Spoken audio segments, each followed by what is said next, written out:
Bismillahirrahmanirrahim.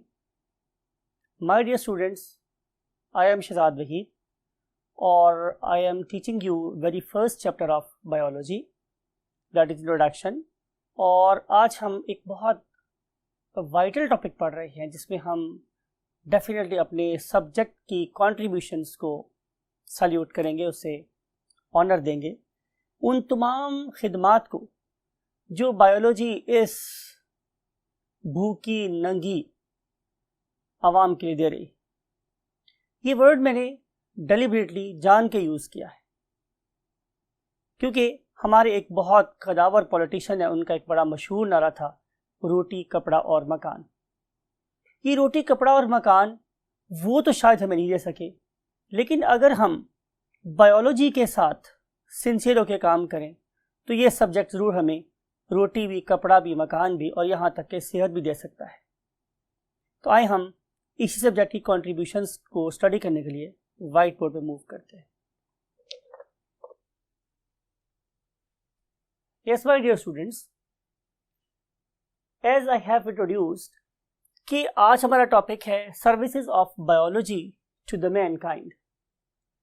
अब इसमें हम अपनी इन सर्विसेज को 3 या 4 मेन कैटेगरीज में डिवाइड कर लेते हैं और उसके लिए मैंने एक छोटी सी एक फिगर सी बनाई है just to improve your perception. वो क्या है स्टूडेंट्स? नंबर 1, कि बायोलॉजी आपको प्रोवाइड करेगी फूड। नंबर 2, आपको प्रोवाइड करेगी क्लोथिंग, आपको प्रोवाइड करेगी हेल्थ और फाइन पे आपको प्रोवाइड करेगी शेल्टर। हमें जिंदगी गुजारने के लिए इन सब चीजों की जरूरत है। मिसाल के तौर पे पेट भरने के लिए हमें फूड चाहिए और अपने इस जिस्म को, तन को ढांपने के लिए we have to have the clothes.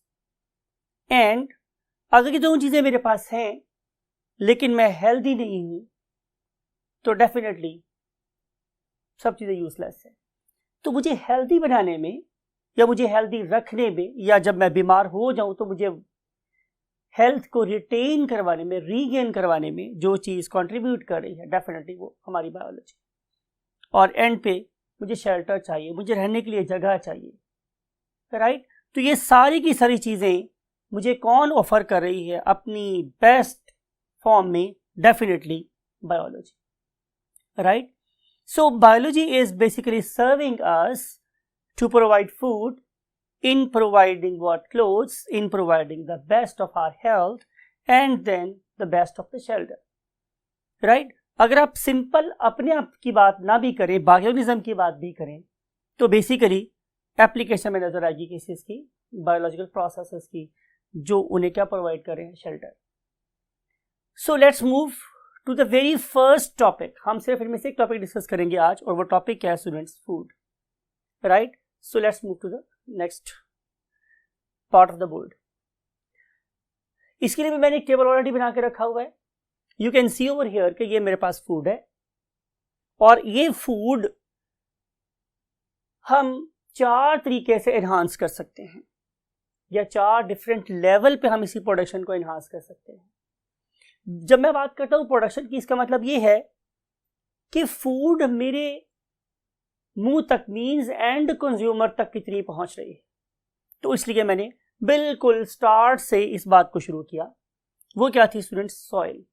यानी कि अगर आप एक पौधे को पैदा करना चाह रहे हैं तो उसके लिए सबसे अहम चीज है प्रेपरेशन या तैयारी। बिल्कुल ऐसे ही जैसे कि आप हम लोगों के लिए नेक्स्ट डॉक्टर्स, इंजीनियर्स की क्या हैं? एक सीडलिंग्स हैं।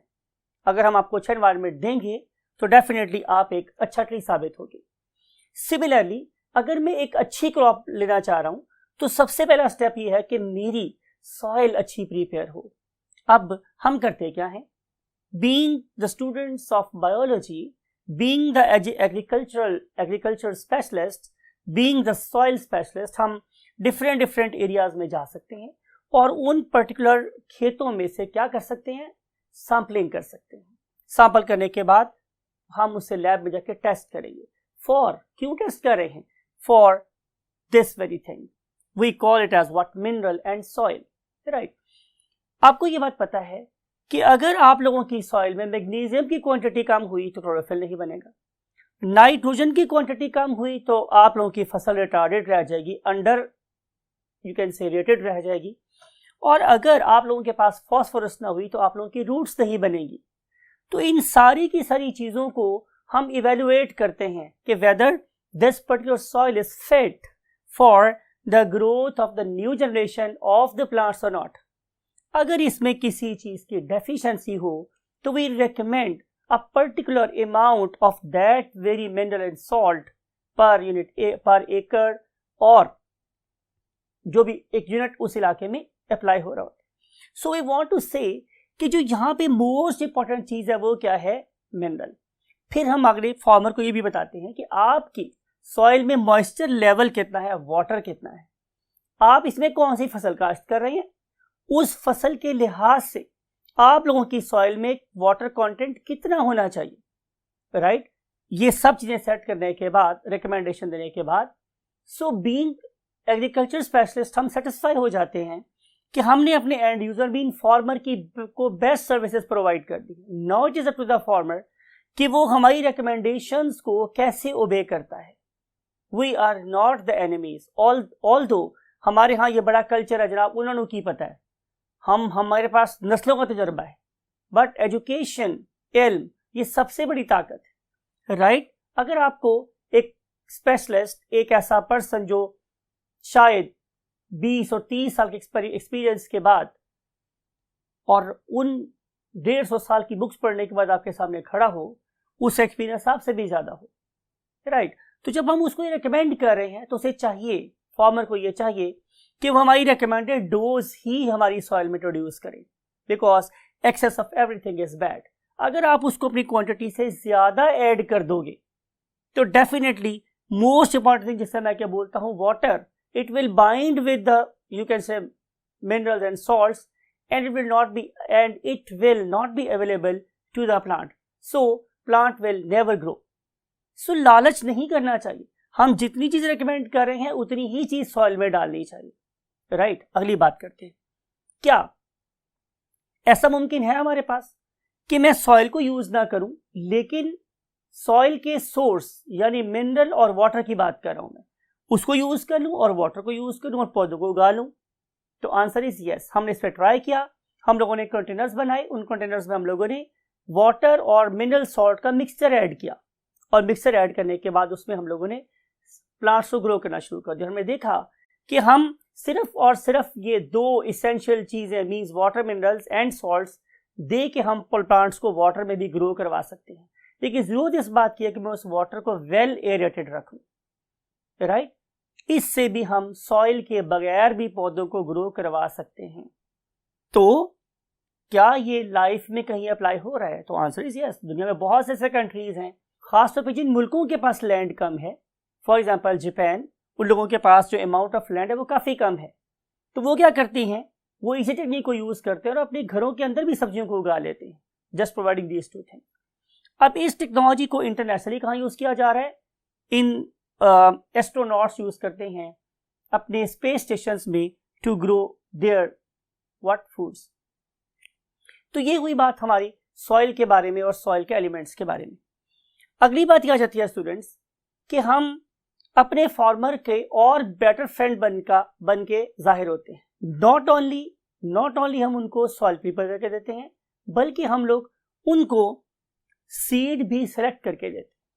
हम उन्हीं की बात करते हैं कि देखो, जो सीड हम आपको दे रहे हैं, जो ब्रीड हम दे रहे हैं आप लोगों को, उस पर्टिकुलर सीड को हमने टेस्ट किया हुआ लेबोरेटरी के अंदर, ये डिजीज रेजिस्टेंट है, फॉर एग्जांपल ये पेस्ट रेजिस्टेंट है, ये किसी किस्म की फंगस रेजिस्टेंट है, ये डिजीज फ्री है, ये बिल्कुल हेल्दी किस्म का सीड है, और हम लोगों ने इसको जिस एनवायरनमेंट में प्रिजर्व किया हुआ था, उस पर्टिकुलर एनवायरनमेंट में इसके ऊपर किसी किस्म के डिजीज होने का चांस भी नहीं था।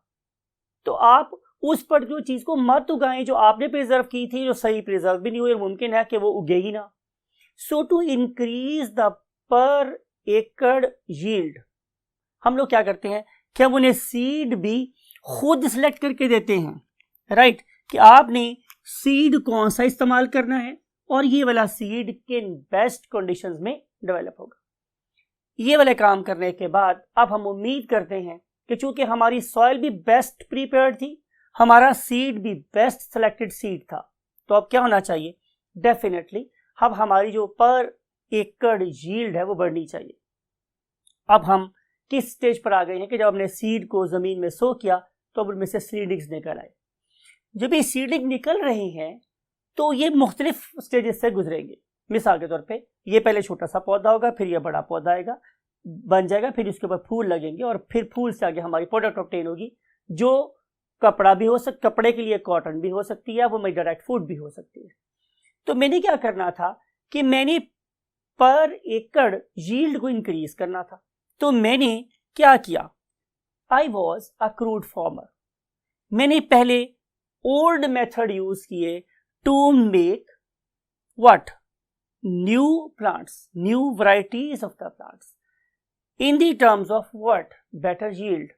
यानी कि मिसाल के तौर पे कि अगर आप लोगों के फोर फादर्स किसी एक एकड़ में से 10 टन कोई चीज प्रोड्यूस कर रहे थे, तो मुमकिन है अब मैं 40 टन या 50 टन ऑब्टेन करने के काबिल हो गया हूं।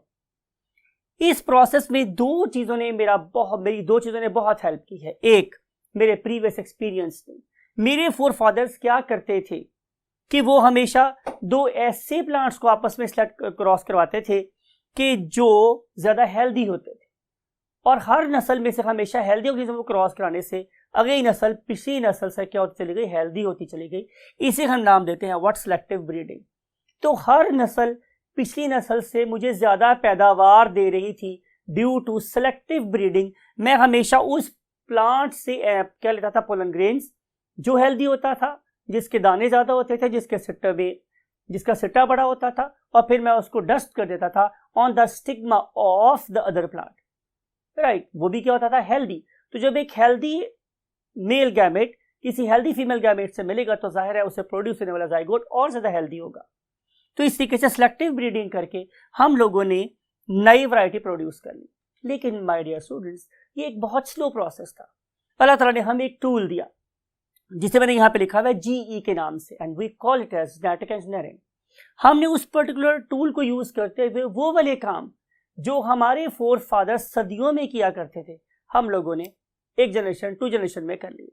अब हम लोग करते क्या है कि हम वो वाला जीन जो ज्यादा फूड प्रोड्यूस कर रहा है, हम उसे जेनेटिक इंजीनियरिंग के थ्रू मैनिपुलेट करके उसको हम उसकी मल्टीपल कॉपीज ऑर्गेनिज्म इंसर्ट कर देते हैं। अब ये समझ लें कि पहले एक इलाके में एक फैक्ट्री लगी हुई थी, जब मैं उसकी 3-4 फैक्ट्रीज लगा दूंगा उसी प्रोडक्ट की, तो जाहिर है उस प्रोडक्ट की जो अमाउंट है वो एरिया में बढ़ जाएगी। मिसाल के तौर पे हम मिसाल लेते हैं, आप लोगों के इलाके में एक से सिरिंज बनाने वाली फैक्ट्री लगी हुई है। अब जो सिरिंज बनाने वाली फैक्ट्री है वो क्या करेगी, वो किसी खास अमाउंट तक ही प्रोड्यूस कर सकेगी। अगर मैं ये चाहता हूं कि मेरे इलाके में सिरिंज की प्रोडक्शन बढ़ जाए तो मैं क्या करूंगा, मैं उस जैसी 2 फैक्ट्रीज और लगा दूंगा, तो जाहिर है अमाउंट ऑफ सिरिंज जो प्रोडक्शन है वो बढ़ जाएगी। तो same is the case here.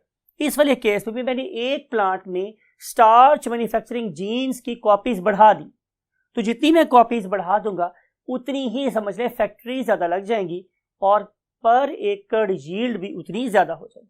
So, using these two techniques means selective breeding and genetic engineering, we have made new varieties of the plants. हमने राइस की नई वैरायटीज बना ली, हम लोगों ने वीट की, कॉटन की, कॉर्न की और सनफ्लावर की, इनकी नई वैरायटीज बना ली। हमने ये वाला काम सिर्फ प्लांट से नहीं किया, बल्कि ये वाला काम हमने एनिमल से भी किया, और उसके रिजल्ट में हम लोगों ने ब्रॉयलर, आपको पता है कि ऐसी ब्रीड है हमारी मुर्गियों की कि जो बहुत जल्दी से क्या करती है, वेट गेन कर लेती है। तो और इंपॉर्टेंट बात यह है कि इसका जो मीट है वो वाइट है। जब मैं इसके वाइट मीट की बात करता हूं उसका मतलब ये हुआ कि इसके पास कोलेस्ट्रॉल के अमाउंट कम है, राइट। अगर आप 1 किलो मटन खा लें और आप 20 किलो मिसाल के तौर पे ब्रॉयलर खा लें तो आपकी बॉडी में कोलेस्ट्रॉल का लेवल इंक्रीज नहीं होगा। It means it was quick, it was safe, right. तो मैं कम टाइम में ज्यादा मुनाफा कमा सका, और नंबर 2 मैं कम टाइम में ज्यादा भूखी आवाम का पेट भर सका। तो ये था हमारे पास इसका कंट्रीब्यूशन ब्रॉयलर का। और जो लेयर है वो एक ऐसी यू कैन से ब्रीड है हैन की कि जो बहुत ज्यादा अमाउंट में एग्स ले कर रही है। यानी कि अगर आप लोग देखें तो आज कितने मल्टीपल किस्म के क्या खुल गए हैं, ग्रोसरी स्टोर्स खुल गए हैं, और उन सब्जी की जो किराने की दुकानों पे अब आप लोगों को ह्यूज अमाउंट में क्या नजर आ रहे हैं, एग्स नजर आ रहे हैं। It is not the product of देसी मुर्गी। देसी मुर्गी तो अंडे पैदा कर ही नहीं सकती, लेकिन ये जो हमने लेयर एक ब्रीड बनाई है हैन की, वो बहुत कम टाइम में ज्यादा अंडे ले कर सकती है। सो अगेन ये हमने क्यों करवाया है, बिकॉज कि हम ज्यादा से ज्यादा लोगों को फूड देना चाहते हैं, और वो भी कौन सी वाली, क्वालिटी फूड। हाँ, ये ज़्यादा बात है कि क्या हम लोग इन पर्टिकुलर अंडों को सही टाइम पे इस्तेमाल करते हैं, सही तरीके से इस्तेमाल कर रहे हैं। लेकिन जो हमारे एंड पे काम था वो हम लोग कर चुके। शिकवाए जुल्मत शब से तो कहीं बेहतर था, अपने हिस्से की शम्मा तो जलाते जाते। तो जो हम कर सकते थे हमने कर दिया। हमने ये कोशिश की कि हम आप लोगों को ज़्यादा जल्दी मीट प्रोड्यूस करके दें, ज़्यादा अमाउंट में एग्स प्रोड्यूस करके दें। Being biologist we have done our job, now it is your turn कि आप इसको कैसे इफेक्टिवली यूज़ करते हैं। फिर बात ये हो रही थी स्टूडेंट्स कि चाहे आप लोगों ने प्री एग्जिस्टिंग वैरायटी यूज़ की या आप लोगों ने न्यू वैरायटी यूज़ की, हम लोग इनको कैसे इंक्रीज करवा सकते हैं बहुत तेजी से, बाय मीन्स ऑफ क्लोनिंग। हम उनको क्लोनिंग के थ्रू उनके नंबर को बहुत कम टाइम में ज़्यादा कर सकते हैं। Same is a case with tissue culture. हम किसी प्लांट का एक पीस ले सकते हैं, उसके स्मॉल स्मॉल पीसेस करके उसकी मल्टीपल प्रोपेगेशन करवा सकते हैं। माइक्रो प्रोपेगेशन से भी हम लोग बहुत कम टाइम में उनके अमाउंट को इंक्रीज कर सकते हैं। ये बात तो थी कि हम अगर अच्छा सीड सेलेक्ट कर चुके हैं, अच्छा प्लांट प्रोड्यूस कर चुके हैं, जेनेटिक इंजीनियरिंग के थ्रू नई वैरायटी प्रोड्यूस कर सकते हैं या कर चुकी हैं, तो फिर हम लोग उनके नंबर को बहुत क्विकली कैसे इंक्रीज कर सकते हैं, using cloning, using tissue culture and using what, micro propagation. बात चलते हैं आगे। अब फॉर एग्जांपल कि ये प्लांट अब बड़ा हो गया। जब ये प्लांट बड़ा होगा तो इसे दो चीजों का सामना करना पड़ सकता है। नंबर वन, पेस्ट्स का। अगर एक पेस्ट आ गया है हमारी फसल के ऊपर अटैक करने के लिए, तो what is our prime job? हमारी जॉब ये है कि हम उस पर्टिकुलर पेस्ट को कंट्रोल करें। क्यों? कि अगर मैं पेस्ट को कंट्रोल नहीं करूंगा तो ये पेस्ट तो मेरी फसल को नुकसान पहुंचा देगा। पेस्ट होता क्या है? कोई भी ऐसा जानदार जो मेरी पैदावार को कम कर दे। ये एक मिसाल के तौर पे आपने उगाई है पतले पत्तों वाली फसल, मिसाल के तौर पे चावल है, गन्नम है, मकई है। आपको पता है इनके पत्ते जो होते हैं वो पतले और लंबे होते हैं। अगर इस फसल में ग्रो कर रहे हैं चौड़े पत्तों वाले पौधे, तो ये चौड़े पत्तों वाले पौधे ज्यादा तेजी से रिसोर्सेज को यूज करते हैं और ये कंपटीशन में हमारी उन फसलों का नुकसान कर देते हैं। तो अगर मेरे पास फसल है पतले पत्तों वाली, तो मुझे क्या करना चाहिए कि चौड़े पत्तों वाले सारे पौधे वहां से निकाल दूं या उन्हें मार भगाऊं। सो आई एम कंसिडरिंग चौड़े पत्तों वाली सब्जियां और जैसे जड़ी बूटियां एज अ पेस्ट। फिर ऐसा भी हो सकता है कोई जानवर आ जाए यहाँ पे जो मेरी फसल को तबाह कर दे। तो मैं बात कर रहा हूं कि पेस्ट हर वो चीज है जो मेरी फसल को नुकसान पहुंचा सकती है। बेस्ट एग्जांपल क्या हो सकती है? ये आपने सुना होगा चितकबरी सुंडी, अमेरिकन सुंडी है ना, गुलाबी सुंडी, ये सारे के सारे पेस्ट है because they are eating my resources, they are damaging my crop, so we consider them as what? The pest. So what is the first job of mine? First job is कि अगर कोई farmer मेरे पास आ रहा है और बताता है कि जनाब मेरी फसल के ऊपर इन चीज़ों ने हमला कर दिया है, तो being the helper of the farmer, I must offer my hand, I must offer my services. तो जब मैं सर्विसेज दूंगा तो मैं क्या दो तरीके से काम कर सकता हूँ। नंबर वन कि मैं उसे केमिकल दूं कि जाओ भाई, बल्कि मुझे चाहिए कि मैं पहले उसके पास जाऊं, उसके साथ जाऊं, उसकी फसल का जाकर सर्वे करके देखूं कि उस पर किस चीज़ का अटैक है। मिसाल के तौर पे कि अगर इसके ऊपर किसी फंगस ने अटैक कर दिया है, राइट, अगर इसके ऊपर किसी फंगस ने अटैक कर दिया है तो मैं उसे डेफिनेटली कोई ना कोई फंगीसिडल मेडिसिन दूंगा, राइट। और अगर उसके ऊपर किसी सुंडी ने अटैक कर दिया तो यू नो जितने भी लार्वी हैं they basically belongs to some insect. तो अगर उसके ऊपर किसी इंसेक्ट का अटैक हो गया है तो मैं उसे कोई इंसेक्टिसाइड दूंगा, ठीक है। फंगस का अटैक हो गया तो फंगिसिडल दूंगा, इंसेक्ट का अटैक हो गया तो इंसेक्टिसाइड दूंगा। दूसरा प्रॉब्लम क्या हो सकती है केमिकल के सेंस में कि ये वाला प्लांट ग्रो नहीं करा due to some deficiency of what, fertilisers. तो केमिकल वाले केस में मैं उसकी एक और तरीके से हेल्प कर सकता हूं, वो ये कि मैं उसे प्रोवाइड करूं व्हाट, फर्टिलाइजर्स, राइट। तो ये जो मेरे पास फर्टिलाइजर्स हैं ये भी बेसिकली फार्मर के क्या हेल्पर हैं और वो उसकी पर एकड़ यील्ड को इंक्रीज कर रहे हैं। पेस्ट कंट्रोल का मेरे पास दूसरा मेथड क्या हो सकता है? दूसरा मेथड ये है कि मैं किसी बायोलॉजिकल ऑर्गेनिज्म की हेल्प लूं, किस चीज के लिए, to control the other form of life. अगर मैं एक स्पीशीज को यूज करके दूसरी स्पीशीज की क्वांटिटी को या नंबर को कंट्रोल कर रहा हूं तो ये कहलाएगा biological method of controlling the paste, right. अब जरा बात को आपने गौर से सुनना है। अगर कोई मेरा दुश्मन है और उसका एक और दुश्मन है तो मेरे दुश्मन का दुश्मन मेरा क्या हुआ, दोस्त। मेरे दुश्मन का दुश्मन मेरा क्या है स्टूडेंट्स, दोस्त है, राइट। हम यही वाला प्रिंसिपल यहां पे अप्लाई कर रहे हैं। बायोलॉजिकल कंट्रोल में मैं अपनी फसल को बचा रहा हूं अपने दुश्मन से by making another enemy of it. आइए इसको नेक्स्ट पार्ट में जाकर अंडरस्टैंड करते हैं। फॉर एग्जाम्पल कि मेरे पास वॉलनट की क्रॉप है स्टूडेंट, राइट। इसके ऊपर फीड करते हैं बहुत से एफिड्स। एफिड क्या है, बेसिकली मेरे पास एक इंसेक्ट है, राइट। अब अगर मैं इन पर्टिकुलर एफिड्स के अमाउंट को या नंबर को कंट्रोल नहीं करूंगा तो रिजल्ट क्या होगा कि ये जितने भी मेरे फूड रिसोर्सेज हैं जो बेसिकली वॉलनट को मिलने चाहिए थे वो किसके पास जाना शुरू हो जाएंगे, एफिड के पास। It means aphid is basically a what, pest. It is basically a pest for the walnut. Now if I want to help the walnut and if I want to increase the production of walnut from my crop, so I must control the number of the pest. तो मैंने क्या किया, मैंने help ली एक और living organism की जिसे हम बोलते हैं वेस्प। और ये जो वेस्प है ये बेसिकली इस एफिड के ऊपर क्या है, पैरासाइट, राइट। और आपको पता है पैरासाइट क्या होता है, कि जो डिजीज कॉज करता है। तो फिर क्या होगा स्टूडेंट्स, ये जो वेस्प है ये मेरा फ्रेंड है, क्यों कि ये मेरे एनिमी का एनिमी है। तो मैंने इस लिविंग फॉर्म ऑफ लाइफ को कंट्रोल किया थ्रू अनदर लिविंग फॉर्म, तो हम इसे क्या बोलेंगे, biological control of the pests, right. आगे चलते हैं। एक और एग्जांपल है हमारे पास। मेरे पास कोई भी क्रॉप हो उसके ऊपर किसी ना किसी इंसेक्ट लार्वी का अटैक हो सकता है। मैंने अभी एग्जांपल दिया आप लोगों को, चितकबरी सुंडी, अमेरिकन सुंडी और गुलाबी सुंडी।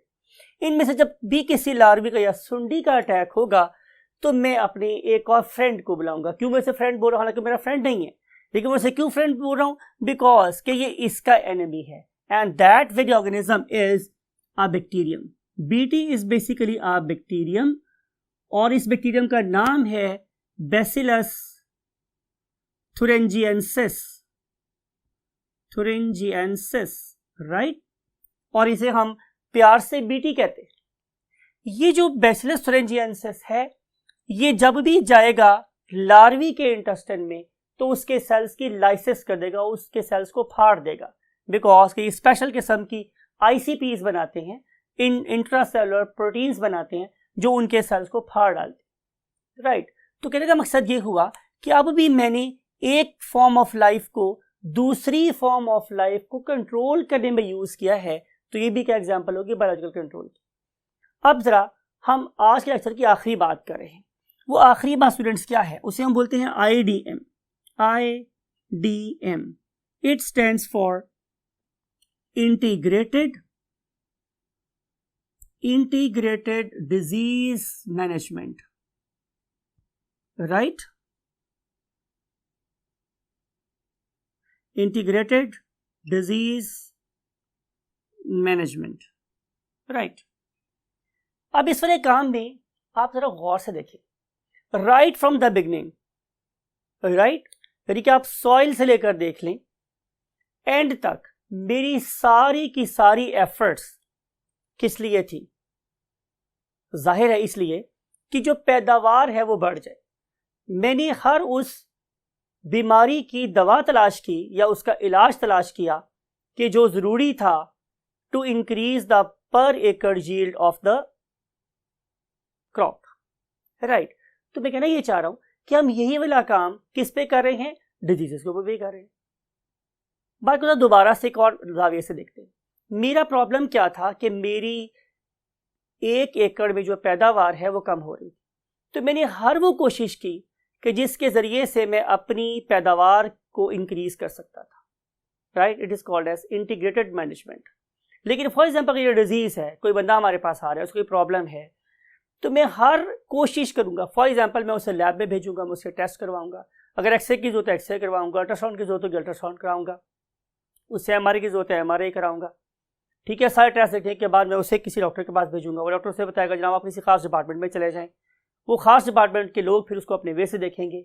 अगर ज़रूरत हो, फॉर एग्जांपल एक्सीडेंट हो गया है, अगर वहाँ पे ज़रूरत है किसी हड्डी वाले डॉक्टर के, हम उसको भी बुला लेंगे, किसी माइक्रोबायोलॉजिस्ट की उसको भी बुला लेंगे, पैथोलॉजिस्ट की जरूरत है उसको भी बुला लेंगे।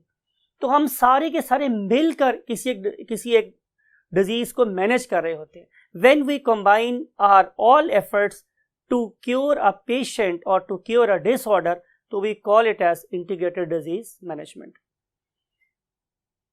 हम अपने हिस्से के सारे काम मिलकर कर रहे होते हैं।